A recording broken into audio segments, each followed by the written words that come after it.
I've been thinking about nudge theory for a while. In the last year or so it's come to particular prominence with the pandemic here in the United Kingdom. The British government seems to have a behavioural psychology unit. It's been around for a while. I've seen some of their work in the past. It's all about what small nudges can we give people to adopt a certain behaviour. And also there's a white paper from the Boston Consulting Group published in March. 9 pages outlining their approach to doing nudge theory at scale in an organisation.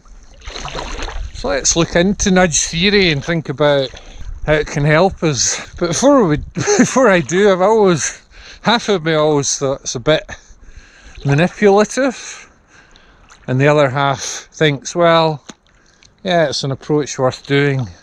I haven't reached a conclusion on either yet, but it's worth looking at.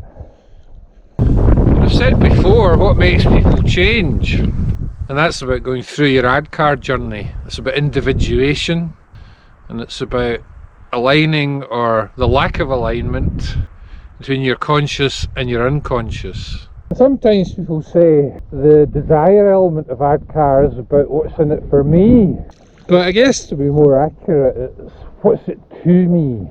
How does it affect me? And nudge theory is about that, because some elements of it are positive reinforcements and some elements of it are negative consequences or undesired consequences if people don't adopt a new way of being, working or acting. And it's certainly worth looking into, so let's look into it in a bit more detail.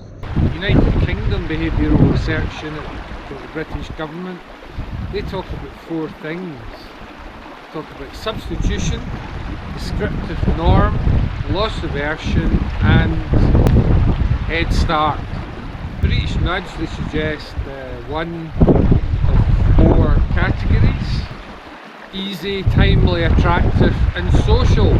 So for substitution, the theory goes, it's easier for us, for individuals, to substitute a similar behaviour than to eliminate entirely an entrenched one.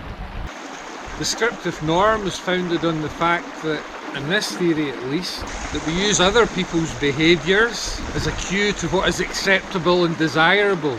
Loss aversion is based on the fact in this theory that we dislike losses more than equivalent gains.